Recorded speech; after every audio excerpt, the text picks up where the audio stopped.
पुन्हा एकदा आपल्या सगळ्यांचं कार्यक्रमामध्ये स्वागत। आपली चर्चा सुरू आहे ती 5 राज्यांच्या निकालाच्या अनुषंगाने तयार झालेले समोर आलेले एक्झिट पोल्स आणि त्याचा अन्वयार्थ। गोव्याची चर्चा सुरू होती तेवढी संपून काँग्रेसकडे जाऊन आपण उत्तर प्रदेशकडे वळणार आहोत। मी पुण्याला चाललोय, बराच काळ मला पुण्याला जाता आलं नव्हतं। आपल्यासोबत आहेत रत्नाकर महाजन। महाजन सर, पंजाब नंतर चांगली बातमी मिळण्याची शक्यता काँग्रेससाठी आहे गोव्यातून। तिथे आपण आणि कदाचित इतर पक्षांचा सहभाग मिळाला आणि आणखी काही चमत्कार आपल्या आप जर का अपने आप होऊ शकला तर कदाचित काही वेगळी समीकरणं बघायला मिळू शकतात। बऱ्याच काळानंतर काँग्रेसचा मुख्यमंत्री बघायला मिळू शकतो। काय बघाल त्याबद्दल, काय म्हणाल त्याबद्दल?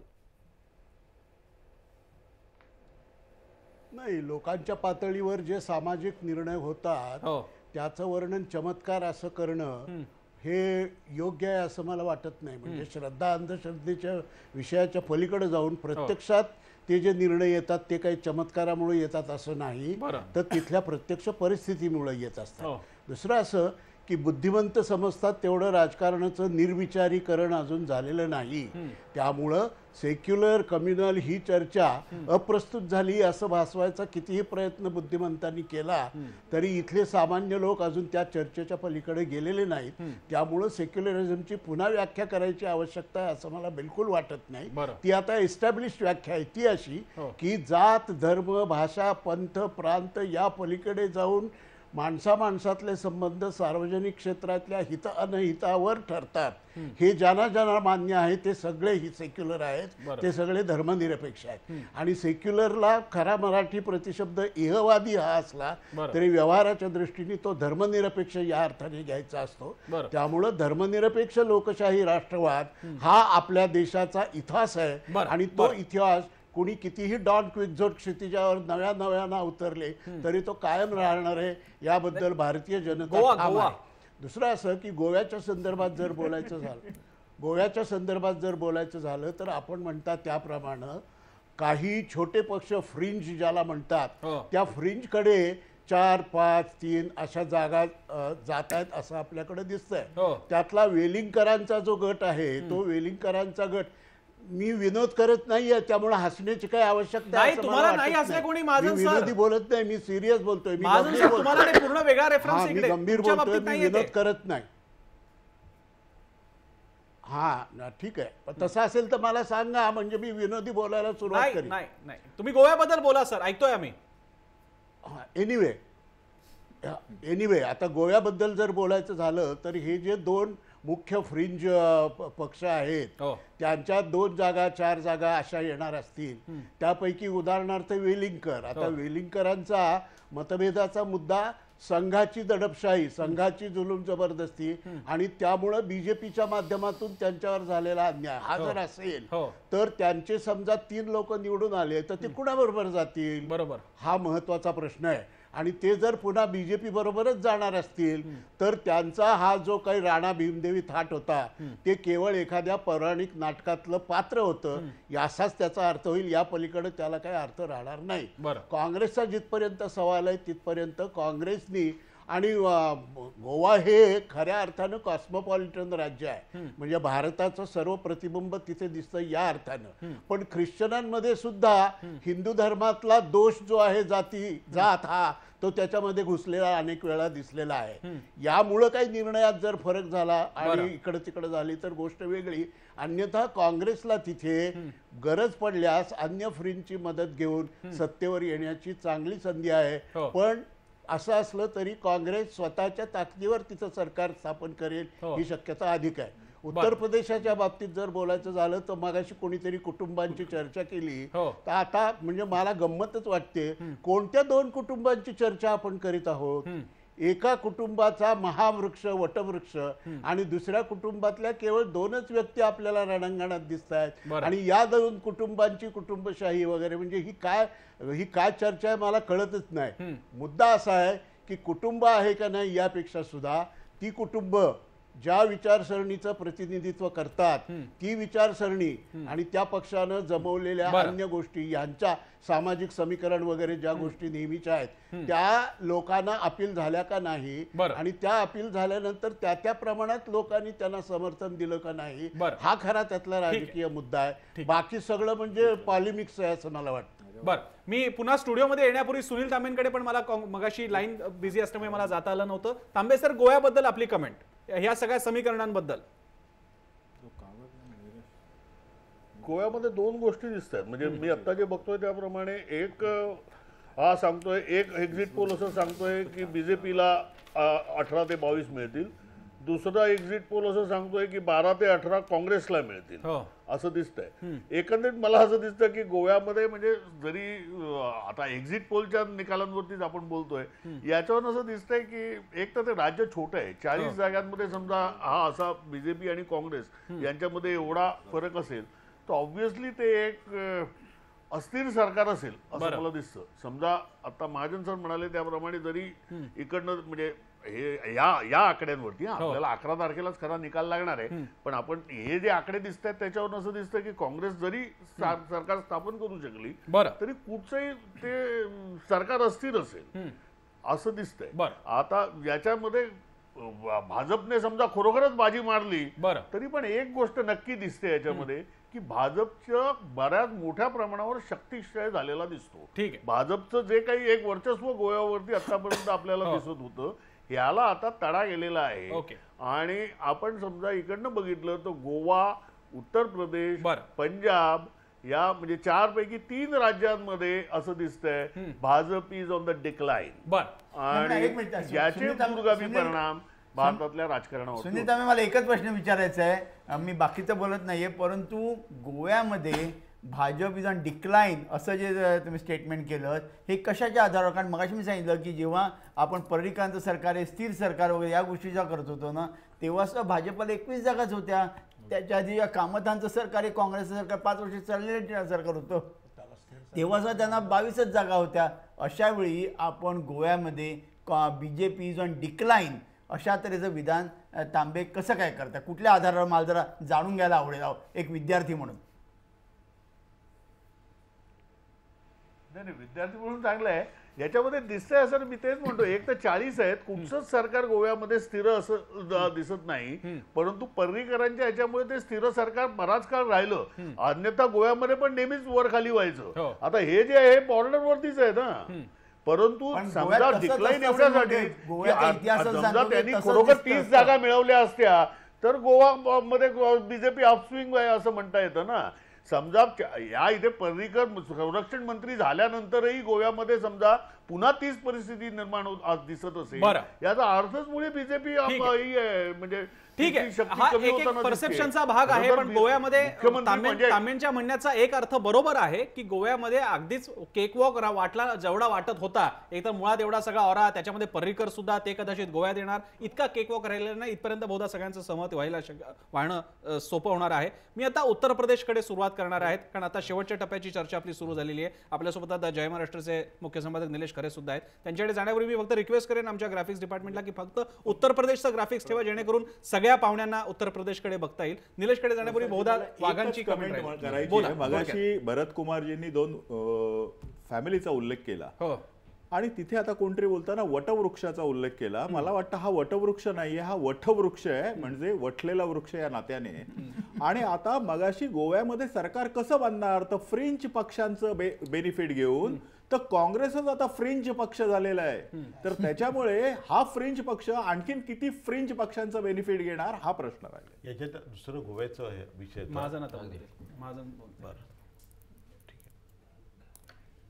महाजन सर, आपण काही बोलू पाहता? नाही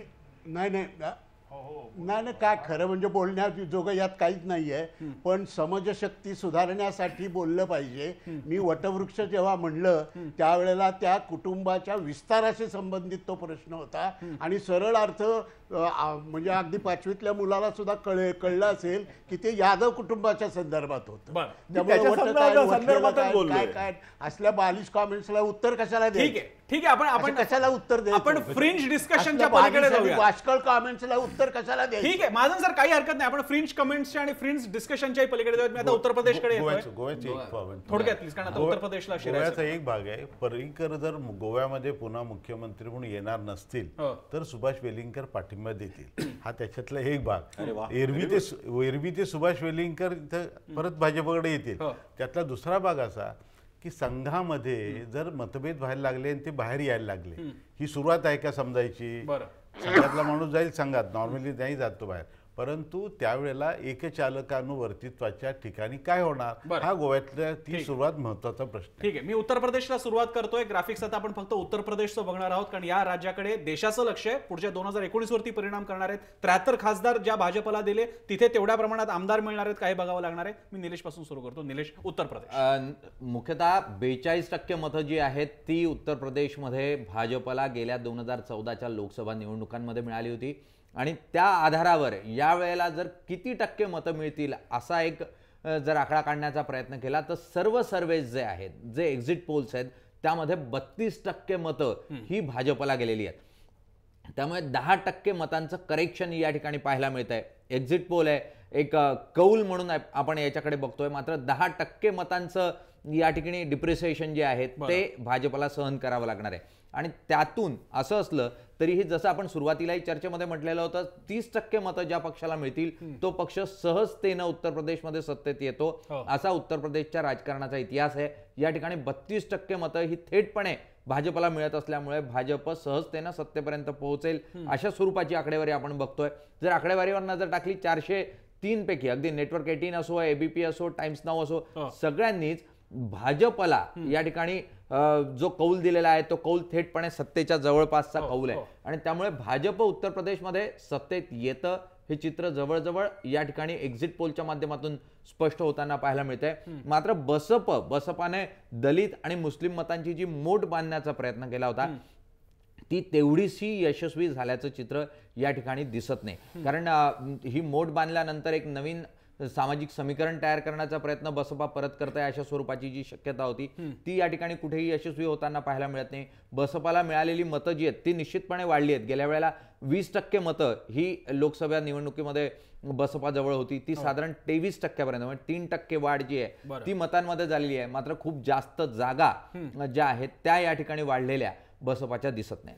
मी भारतकुमार राऊतांकडे जातोय. राऊत सर, याच्यातून हा अन्वयार्थ काढायचा म्हटला सगळ्या सर्वेचा गोळा बेरीज, तर मग कार्यक्रमाच्या सुरुवातीला मी 2 प्रश्न म्हणालो होतो की नरेंद्र मोदी या ब्रँडचं डिक्लाइन झालंय का वगैरे, तर त्याला उत्तर मिळालंय का की नाही, डिक्लाइन झालेलं नसून ब्रँड अजून आहे तसं आहे. आणि 2019च्या दृष्टीने हे परिणाम बघायला आपण याची लिटमस टेस्ट मानू शकतो का?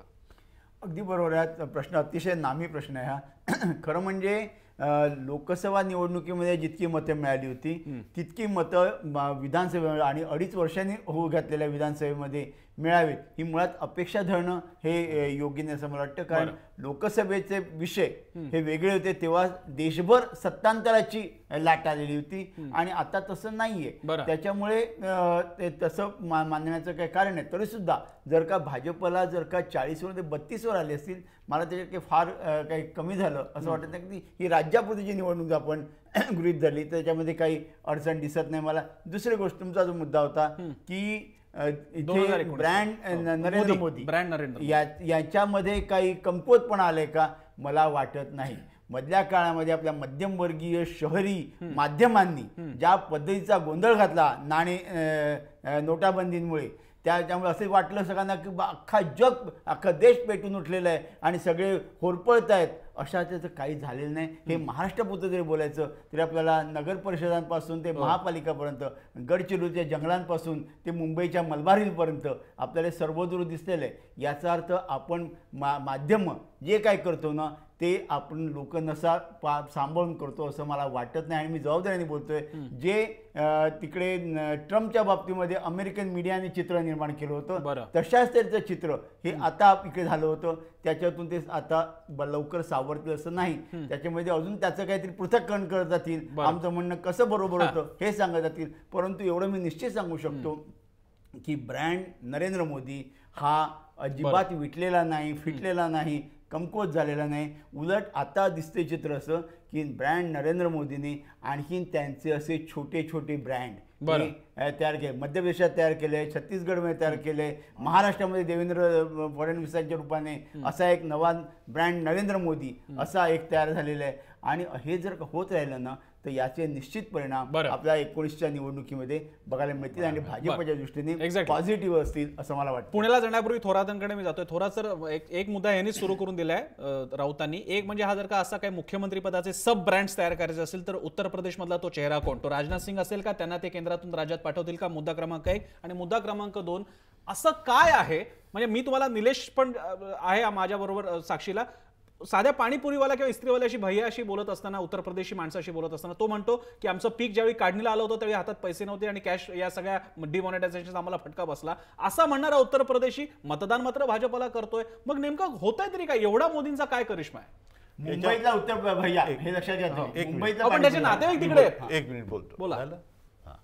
याच्यामध्ये एक दिसतंय की उत्तर प्रदेश हा काही औद्योगिकरण खूप झालेला असा काही प्रदेश नाही आहे. बरीचशी ती ग्रामीण अर्थव्यवस्था आहे किंवा कृषीवरती आधारलेली अर्थव्यवस्था आहे.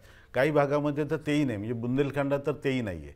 म्हणजे डिमॉनिटायझेशनचा फटका बसायला तिथं पैसेही नाहीत तेवढे बुंदेलखंडामध्ये. असे अनेक टापू आहेत. पूर्वांचलमध्ये तसंच आहे. पूर्वांचलच्या दक्षिण भागामध्ये ते कोकणासारखी मनी ऑर्डर इकॉनॉमी, मुंबईतले लोक तिथं त्या भागामध्ये पैसे पाठवतात.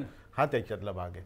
दुसरा भाग असा येतो की हा काय डिमॉनिटायझेशनला हे काही मत नाही आहे. कृपा करून तसं त्याचा गोंधळ नको व्हायला. परंतु याच्यामध्ये नरेंद्र मोदी एक करू शकले की मी कुठेतरी श्रीमंतांच्या विरुद्ध लढतोय आणि ही श्रीमंतांच्या विरुद्ध लढण्याची माझी सगळी पद्धत आहे. कोण श्रीमंत? कोण श्रीमंत ते अध्यारूतच असतं, हे असतं, ते अस्पष्टच असतं. मी श्रीमंतांच्या विरुद्ध लढतोय आणि हा माणूस काहीतरी आपल्यासाठी श्रीमंतांच्या विरुद्ध लढतोय, ही जी सगळी कुठेही तशी भासमान स्थिती असते त्याच्यामध्ये ते आता यशस्वी ठरलेत. हा त्याच्यातला एक भाग तुम्ही जो विचारला. एरवी तिथं फटके तसे बसलेत. पिलीभीतमध्ये समजा फ्लूट तयार करतात, पावे तयार करतात, वेळूची बेटं तिथं खूप आहेत. त्या ठिकाणी इंडस्ट्रीला बसलाय फटका. बनारसमध्ये साड्यांच्या ठिकाणी फटके बसलेले आहे. भाग ती इंडस्ट्री खालीच आधीच गेलेली आहे खाली, त्याच्यातला तो भाग नाही. आणि उत्तर प्रदेश अजून जातीय समीकरणावरती आहे. याच्यामध्ये ध्रुवीकरणाचा भाग काही झालेला आहे आणि त्या ध्रुवीकरणातून जी मतं परत एकवट त्याचाही फायदा असतो. बरं. आणि का जात तिथं गंगेच्या काठावरती जेवढं जातीचं साम्राज्य आहे ना तेवढं अन्यथा कुठं नाही. इतकी पवित्र गंगा असली तरी बाजूला जातीवादाचं विष फार जोरात वाढत असतं. हा त्याच्यातला दुसरा भाग आहे. निलेश काय? तिसरा भाग की नरेंद्र मोदी हा ब्रँड आहे. राष्ट्रपती निवडणुकीच्या दृष्टीने मी या निवडणुकीकडे जास्त बघतो. राष्ट्रपती त्याच्यासाठी त्यांना या समजा सर्वेवरती जर विश्वास ठेवायचा असेल, ते जर खरे ठरणार असतील तर त्यांना राष्ट्रपती पदासाठी बरीच मतं आता मिळत आहेत. हा त्याचा अर्थ. आणि नरेंद्र मोदी स्वतःच्या चॉईसचा मग राष्ट्रपती आणू शकतील. आता त्याच्यात असंही ते राजकारणामध्ये धक्कातंत्र असतं. ज्या अडवाणींशी त्यांचं समजा जमलेलं नाही आणि त्या अडवाणींच्या वरती परवा सुप्रीम कोर्टाची कॉमेंट आली की त्यांना ते बाबरीचे खटले वगैरे परत सगळं करा. अशा वेळेला मे मध्ये येणारी राष्ट्रपती पदाची निवडणूक त्यामध्ये नरेंद्र मोदी अडवाणींना तिथं टाकतायत का आणि नवी कॉन्ट्रोवर्सी करून देशाचं लक्ष तिकडे वेधतात का? हा राजकीय दृष्ट्या बघण्याचा एक भाग राहील. मुख्यतः जसं थोरातांनी म्हटलं की 21 जागा या ठिकाणी राज्यसभेच्या वाढवणं शक्य होईल जर अशा स्वरूपाचे जर निकाल उद्या आपल्याला 11 तारखेला पाहायला मिळाले तर एकूण 35 राज्यसभेच्या जागा या उत्तर प्रदेशमधून जातात. त्यातल्या 20 जागा सहजतेनं भाजप राज्यसभेवर निवडून आणू शकतं आणि अशा परिस्थितीमध्ये राज्यसभेत जी भाजपा कमकुवत आहे ती अत्यंत प्रभावी होताना पाहायला मिळेल आणि यातून अनेक अडचणीची विधेयकं जी काँग्रेस किंवा इतर पक्षांच्या मदतीशिवाय भाजप सोडवू शकलेलं नाही किंवा मंजूर करून घेऊ शकलेलं नाही, ती विधेयकं भाजपला मंजूर करून घेणं सहज शक्य होईल. आणि त्यामुळे उत्तर प्रदेश हे देशाच्या राजकारणाचं चावी अशा दृष्टीने बघायला काही हरकत नाही. आणि म्हणून जर हे एक्झिट पोल असंच असे 11 तारखेला मतांच्या रूपांमध्ये बघायला मिळाले तर भाजपसाठी एक मोठा दरवाजा या निमित्तानं खुला होताना आपल्याला पाहायला मिळेल. यातले दुसरा एकच मुद्दा फक्त बारीक की ही निवडणूक जी आहे उत्तर प्रदेशची ही कदाचित उत्तर प्रदेश 403 जागांचा किंवा 80 लोकसभा म्हणून ही कदाचित शेवटची निवडणूक असेल या अर्थानं. कारण पुढच्या निवडणुकीत कदाचित उत्तर प्रदेशचे 4 तुकडे झालेले आपल्याला दिसतात. बरं, एक छोटासा ब्रेक घेऊयात. ब्रेकच्या नंतर मला कल्पना आहे, याच्यावर मला पुण्याला जायचंय, सुनील तांबेंना सुद्धा विचारायचंय. एक मुद्दा जो राहिला होता, ज्याला आपल्याला विसरायचं नाहीये, जर का भाजप तिथे येणार असेल तर उत्तर प्रदेशमधले फडणवीस म्हणा किंवा उत्तर प्रदेशमधले मोदी म्हणा, कोण असणार? का राजनाथ सिंहांना तिकडे एक्सपोर्ट केलं जाईल? ब्रेक नंतर ती चर्चा. पाहत राहा जय महाराष्ट्र.